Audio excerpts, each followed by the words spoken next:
Bonjour, nous sommes le lundi 23 février 2026 et aujourd'hui je reviens vers vous pour une nouvelle vidéo que j'ai intitulée Mélopée. En fait, c'est le titre d'un texte que j'avais écrit en atelier d'écriture et la dernière vidéo j'en avais ressorti un et ça m'a incité à relire un peu tout ce que j'avais écrit à ce moment-là et je pense que celui-ci s'inscrit vraiment dans la période dans laquelle on vit. Donc c'est pour ça que j'avais envie de vous le partager. Donc je l'écris en fait le 20 mai 2015, ce qui fait déjà quelques années. Donc voilà, pour remettre le contexte, en fait, celle qui animait l'atelier avait pris le départ d'un texte dans un livre. Je n'ai pas retrouvé le titre, il faudrait peut-être que je le recherche. Et donc voilà ce qui était comme petit paragraphe de départ pour donc faire un texte qui était la suite de ce petit paragraphe. Au matin de son premier anniversaire, un bébé fut découvert dans un étui à violoncelle, flottant au beau milieu de la Manche. C'était le seul être vivant à des kilomètres à la ronde. Le bébé, quelques chaises, et la proue d'un bateau sombrant dans l'océan. Rien d'autre à l'horizon. Voilà, donc ça c'était le sujet donné par l'animatrice et nous devions faire une suite. Donc moi, en fait, tout de suite, j'avais vraiment beaucoup d'images qui me venaient, je ne sais pas vous, et je vous livre ce que moi j'ai écrit donc ce jour-là. Sur le pont du navire de guerre, la fille du capitaine comprit soudain la catastrophe. Elle venait de reconnaître la proue en forme de clé de sol. L'arche des derniers musiciens venait d'être sabordée et engloutie par les flots. La musique disparut à tout jamais de la surface du globe.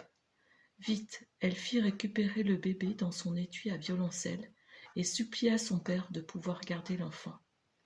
Celui-ci, ne pouvant rien refuser à sa fille, abdiqua en lui faisant promettre de ne jamais dévoiler l'origine de l'enfant, ni de le laisser descendre à terre.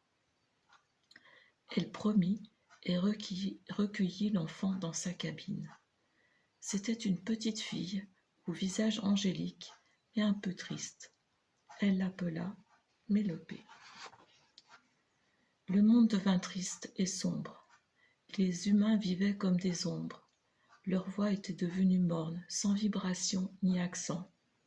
Ils n'entendaient plus les chants d'oiseaux, des baleines, le bourdonnement des insectes, le murmure de l'eau. Ils ne savaient plus chanter, ni danser, ni frapper dans les mains. Ils ne savaient plus qu'obéir aux ordres vociférés par la milice du grand maître horreur. Mélopée grandit, elle, à l'écart du monde, sous le regard attendri et bienveillant de la fille du capitaine. Très tôt, elle se mit à chanter des mélodies étranges, envoûtantes. La fille du capitaine s'extasiait. Fort heureusement, personne d'autre ne pouvait l'entendre, se disait-elle. Enfin, c'est ce qu'elle croyait, car ces mélodies étranges, emportées par le vent du large, traversaient les océans et les continents, réveillaient peu à peu partout dans le monde les oreilles de ceux qui savaient encore écouter les messages du vent. Bien des années plus tard, alors que Mélopée venait de fêter ses 20 ans. Durant la nuit, alors que le navire de guerre avait jeté l'ancre pour quelques jours, le capitaine croit avoir un cauchemar. Il entend un chant étrange et envoûtant. Il se réveille en sueur. Mais le chant continue. Comment est-ce possible? Il se lève, s'habille à la hâte et court sur le pont. Là se tient Mélopée, face à la côte. Elle chante. Et face à elle, des milliers de personnes réunies sur les falaises l'accompagnent. Le capitaine donne des ordres de représailles, mais l'équipage semble hypnotisé et pétrifié par le chant. Alors il se bouche les oreilles et court vers les commandes. Mais soudain, les vagues se gonflent au rythme du chant. Le navire se balance, tangue de plus en plus fort. Des éclairs se mettent à frapper de toutes parts. Et alors, surgit des entrailles de la mer, jaillit soudain une proue gigantesque, une clé de sol. Et derrière elle, une myriade de musiciens marchant sur l'eau avec leurs instruments.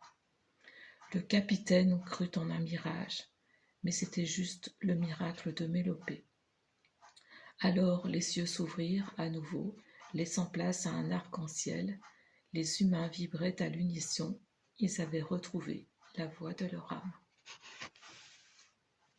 Voilà, c'est comme un petit conte.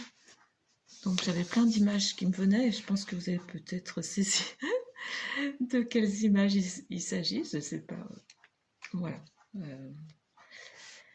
Ce que ça vous évoque, moi je pense qu'on vit ce temps-là et que peu à peu, voilà, des choses se réveillent et qu'on va aller vers le meilleur. C'était un petit partage. En fait, j'aimerais que ce conte soit illustré. Donc voilà, c'est aussi un petit appel.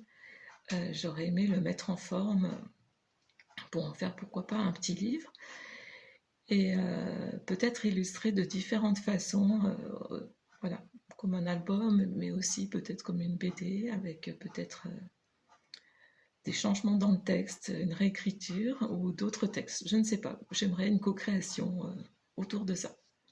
Donc, écoutez, s'il y a des gens qui ont des idées pour le faire vivre avec d'autres créations, c'est une idée. Eh bien, voilà, je vous remercie de votre écoute bienveillante et je vous souhaite une belle journée ensoleillée. J'espère que ce petit texte vous aura donné de l'inspiration pour aujourd'hui ou pour d'autres jours. Voilà, et peut-être à bientôt. Au revoir.